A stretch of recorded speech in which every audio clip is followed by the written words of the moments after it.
Well, Orange Madness is in full swing right behind me. The official start to the SU basketball season. We already had the women's team with their scrimmage, the men currently scrimmaging behind me, and a special appearance coming up. 2003 national champion Carmelo Anthony is here as well. We'll have more coming up later. I'm Jonathan Kahn reporting at the Dome. Jets fans have made the trip here to Cortland to take a look at this year's team. They're optimistic about the season, and one New York player has brought more than the casual fan here to training camp. Syracuse taking on Pittsburgh in the last Big East battle before both teams move to the ACC next season. Offense was the story so far for the Orange, but Friday it was defense that stole the show. The first thing that Coach Hillsman said when he took the court was we have to win. And with the freshman class they brought in and the veterans returning, there's no reasons why fans won't see a lot of that this season in the Carrier Dome.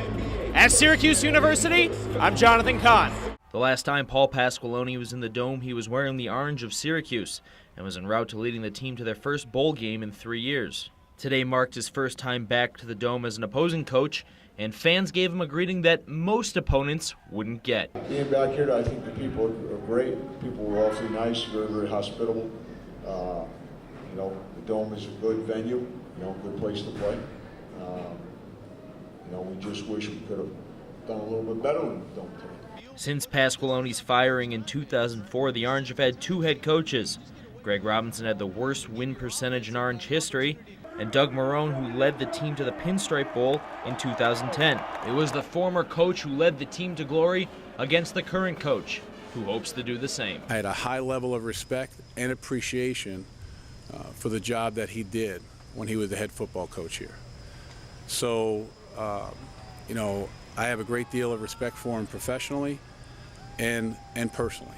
And I think he's not only a great football coach, but a great person. Experienced, what it feels like to lose, a close game in the Big East, and we know how it is to win. So, now that we have that feeling, and it's up to, it's really up to the older guys who've been here to really get the team in the right state of mind, so that we're ready to go again next week. Another check off our bucket list. Never beat UConn, so it's my senior year. Finally beat them. Now the only team I haven't beat is I think Louisville.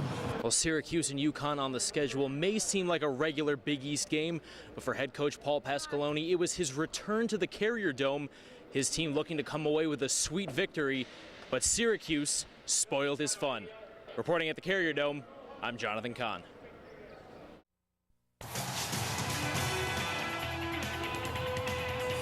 Well, if you're a fan of Syracuse University athletics, it doesn't get too much better than this time of year. A mere 18 hours or so, Doug Marrone's football team clinched bowl eligibility in Missouri. Jim Boeheim's basketball team takes to the Carrier Dome floor for SU's home opener, taking on Wagner. It also marks the first indoor game of the season for Jim Boeheim. And by the way, happy birthday to the coach. He turned 68 on Saturday. So many of his players offering up their own birthday gifts to Hall of Fame coach Trevor Cooney with one. His steal leads to Brandon Trish layup. And Cooney collects on the wing, takes the 3, nothing but the bottom of the net. Syracuse up 5 early. The Orange actually trail in the first half when Jeremiah Grant gets it down low for the basket and the foul. 5 points, 4 rebounds for Jeremiah.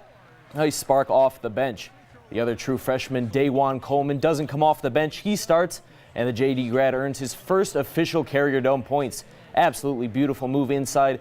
SU up 9. The Orange lead 36-23 at the half, and they continue to build on that lead in the second half. CJ Fair for the 3, nothing but the bottom of the net.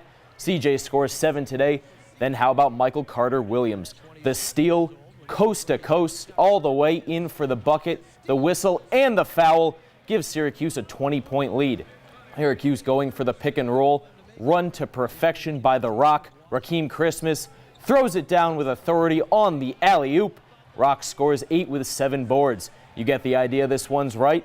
Trevor Cooney, another steal. MCW down the other way. Throws it down with the right hand. 6 points, 11 assists for Carter Williams. James Sutherland, solid as always, sends home the 3. 15 points tonight. And we had a career high from Baye Kita. Hauls in the rebound, you see. Goes back up and lays it in. 15 points for the junior.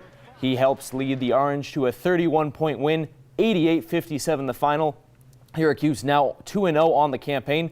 Next in action Wednesday in the Dome against Princeton. For more tonight, here's John Evanson. That's right. I'm John Evanson. And yet another amazing weekend to bleed orange. In addition to this afternoon's basketball victory, the Orange football team scored one of the most important wins in recent years. Not only it featured an incredible last-minute drive where Ryan Nassib and Alec Lemon etched their names into Syracuse history, but the win over Missouri clinched a bowl game for SU, the second in the past 3 seasons.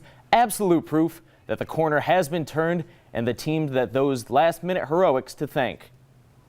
Working our way down there, and we run a play, which we had the wheel at the end, and it's been a very successful play in those type of situations. And credit, he hit him and made a play. I